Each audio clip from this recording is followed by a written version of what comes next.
வணக்கம். தேர்தல் நெருங்கிட்டு ஏப்ரல் 19ஆம் தேதி நம்மளுடைய பொன்னான வாக்கை பதிவு பண்ணுற நேரம்.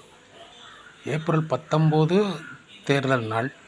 எப்போதுமே ஏப்ரல் 1ஆம் தேதி வந்தாலே நம்ம எல்லாருமே முட்டாளுமோ. இந்த ஏப்ரல் 19ஆம் தேதியில் நம்ம தவறான ஓட்டை போட்டுவிட்டோம்னு வைங்களேன், 5 வருஷத்துக்கு நம்ம தான் முட்டாள். ஒரு சின்ன கதை. 1962 சைனாக்காரன் நம்மளில் போர் தொடுத்துக்கிட்டோம்.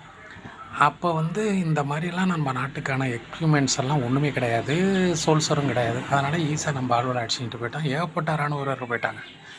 அதில் நேருக்கு ரொம்ப கஷ்டம், மனசு ரொம்ப உடஞ்சி போயிட்டார். அதுதான் அவருக்கு வியாதி. அந்த நேரத்தில் என்ன பண்ணார் நேரு, ஒரு ஸ்டேட்டு ட்ரெயின் அனுப்பிட்டார்.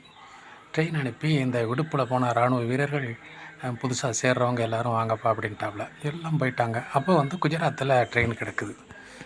அப்போ ஒரு ஒரு ஒரு 13 வயசு தக்க ஒரு பாலகன், பள்ளி பாலகன், அவர் என்ன பண்ணுறாரு, ஒரு டீ கேனில் டீயை போட்டுக்கிட்டு அங்கே இருக்கிற இராணுவ வீரர்களுக்கு பூரா டீ சப்ளை பண்ணுறாரு.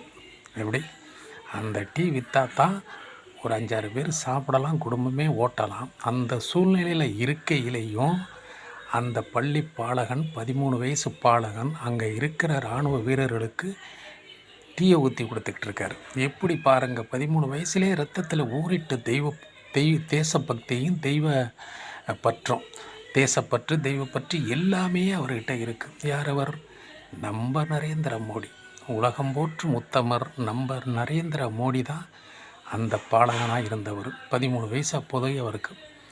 என்ன, இன்றைக்கி அவரை நம்ம மீண்டும் பிரதமர் ஆக்கணும்.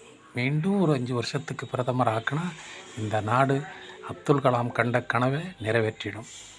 என்ன, அதனால் தாமரைக்கு நீங்கள் வாக்களிங்க. நமது சின்னம் தாமரை சின்னம். தாமரை, அதை சேர்ந்த தோழமை கட்சிகளுக்கு உள்ள சின்னங்களில் வாக்களியுங்கள். தவறாமல் ஓட்டு போடுவது நம் கடமை. தவறாக போடுவது பெரும் மடமை. சிந்திப்பீர். ஜெய் ஹிந்த், ஜெய் ஸ்ரீராம்.